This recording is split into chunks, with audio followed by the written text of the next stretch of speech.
بسم اللہ الرحمن الرحیم۔ ناظرین، آج کی اس ویڈیو میں ہم حضرت ایوب علیہ السلام کا واقعہ بیان کریں گے۔ ناظرین، واقعہ حضرت ایوب علیہ السلام کا اس وقت کا ہے کہ جب اللہ رب العزت نے حضرت ایوب علیہ السلام پر آزمائش بھیجی بیماری کی صورت میں۔ ناظرین، حضرت ایوب علیہ السلام نے اس آزمائش پر ایسا صبر کیا کہ صبر کے اندر حضرت ایوب علیہ السلام ضرب المثل بن گئے۔ ناظرین، حافظ ابن کثیر نے اس قصے کی تفصیل یہ لکھی ہے کہ ایوب علیہ السلام کو حق تعالی نے ابتدا میں مال و دولت اور جائیداد اور شاندار مکانات اور سواریاں اور اولاد اور حشم و خدم بہت کچھ عطا فرمایا تھا۔ پھر اللہ رب العزت نے ان کو پیغمبرانہ آزمائش میں مبتلا کیا۔ یہ سب چیزیں ان کے ہاتھ سے نکل گئیں اور بدن میں بھی ایسی سخت بیماری لگ گئی جیسے جذام ہوتا ہے کہ بدن کا کوئی حصہ بجز زبان اور قلب کے اس بیماری سے نہ بچا۔ وہ اس حالت میں زبان و قلب کو اللہ کی یاد میں مشغول رکھتے اور شکر ادا کرتے رہتے تھے۔ اس شدید بیماری کی وجہ سے سب عزیزوں، دوستوں اور پڑوسیوں نے ان کو الگ کر کے آبادی سے باہر ایک کوڑا کچرا ڈالنے کی جگہ پر ڈال دیا۔ کوئی ان کے پاس نہ جاتا تھا، صرف ان کی بیوی ان کی خبر گیری کرتی تھی، جو حضرت یوسف علیہ السلام کی بیٹی یا پوتی تھی، جس کا نام لیہ بنت میشا ابن یوسف علیہ السلام بتلایا جاتا ہے۔ ناظرین، ابن کثیر رحمہ اللہ نے لکھا ہے کہ مال و جائیداد تو سب ختم ہو چکا تھا۔ ان کی زوجہ محترمہ محنت مزدوری کر کے اپنے اور ان کے لیے رزق اور ضروریات فراہم کرتی اور ان کی خدمت کرتی تھی۔ ناظرین، سیدنا ایوب علیہ السلام کا یہ ابتلا و امتحان کوئی حیرت و تعجب کی چیز نہیں، کیونکہ حضور نبی کریم صلی اللہ علیہ وسلم کا ارشاد ہے کہ سب سے زیادہ سخت بلائیں اور آزمائشیں انبیاء کو پیش آتی ہیں۔ حضرت ایوب علیہ السلام کو حق تعالی نے زمرہ انبیاء علیہ السلام میں دینی صلابت اور صبر کا ایک امتیازی مقام عطا فرمایا تھا، جیسے کہ حضرت داؤد علیہ السلام کو شکر کا ایسا ہی امتیاز دیا گیا تھا۔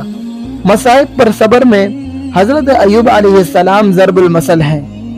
ناظرین، یزید بن مسیر رحمہ اللہ فرماتے ہیں کہ جب اللہ رب العزت نے ایوب علیہ السلام کو مال و اولاد وغیرہ سب دنیا کی نعمتوں سے خالی کر کے آزمائش فرمائی تو انہوں نے فارغ ہو کر اللہ کی یاد اور عبادت میں اور زیادہ محنت شروع کر دی اور اللہ تعالیٰ سے عرض کیا کہ اے میرے پروردگار، میں تیرا شکر ادا کرتا ہوں کہ تو نے مجھے مال و جائیداد اور دولت، دنیا اور اولاد عطا فرمائی، جس کی محبت میرے دل کے ایک ایک جز پر چھا گئی۔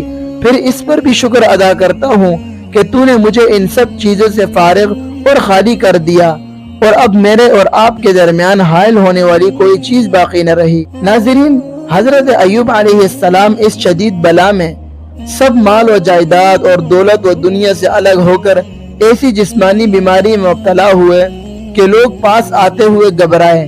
بستی سے باہر ایک کوڑے کچرے کی جگہ پر 7 سال چند ماہ پڑے رہے۔ کبھی جزا و فضا یا شکایت کا کوئی کلمہ زبان پر نہیں آیا۔ نیک بی بی لیہ زوجہ محترمہ نے عرض بھی کیا کہ آپ کی تکلیف بہت بڑھ گئی ہے، اللہ سے دعا کیجئے یہ تکلیف دور ہو جائے۔ تو فرمایا کہ میں نے 70 سال صحیح تندرست اللہ کی بے شمار نعمت و دولت میں گزارے ہیں، کیا اس کے مقابلے میں 7 سال بھی مصیبت کے گزرنے مشکل ہیں؟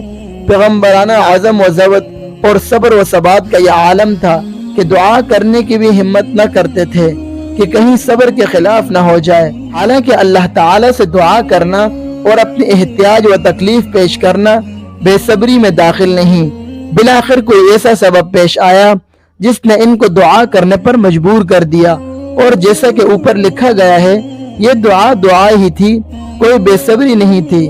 حق تعالی نے ان کے کمال صبر پر اپنے کلام میں مہر ثبت فرما دی۔ فرمایا انا وجدناہ صابرا، کیا ہی میرا خوب بندہ تھا صبر کرنے والا۔ ناظرین، ابن ابی حاتم رحمہ اللہ حضرت عبداللہ بن عباس سے روایت کرتے ہیں کہ جب ایوب علیہ السلام کی دعا قبول ہوئی اور ان کو حکم ہوا کہ زمین پر ایڑیاں لگائیں، یہاں سے پانی کا چشمہ پھوٹے گا، اس سے غسل کیجئے اور اس کا پانی پیجئے تو یہ سارا روگ چلا جائے گا۔ حضرت ایوب نے اس کے مطابق کیا۔ تمام بدن جو زخموں سے چور تھا اور بجز ہڈیوں کے کچھ نہ رہا تھا، اس چشمے کے پانی سے غسل کرتے ہی سارا بدن، کھال اور بال یکایک اپنی اصلی حالت پر آ گئے۔ تو اللہ تعالی نے ان کے لیے جنت کا ایک لباس بھیج دیا۔ وہ زیب تن فرمایا اور اس کوڑے کچرے سے الگ ہو کر ایک گوشہ میں بیٹھ گئے۔ زوجہ محترمہ حسب عادت ان کی خبرگیری کے لیے آئی تو ان کو اپنی جگہ پر نہ پا کر رونے لگی۔ ایوب علیہ السلام جو ایک گوشہ میں بیٹھے ہوئے تھے، ان کو نہیں پہچانا کہ حالت بدل چکی تھی۔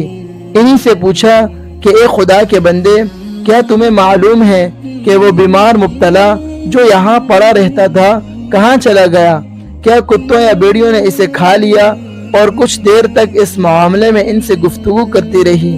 یہ سب سن کر ایوب علیہ السلام نے ان کو بتلایا کہ میں ہی ایوب ہوں، مگر زوجہ محترمہ نے اب تک بھی نہیں پہچانا۔ کہنے لگی، اللہ کے بندے، کیا آپ میرے ساتھ تمسخر کرتے ہیں؟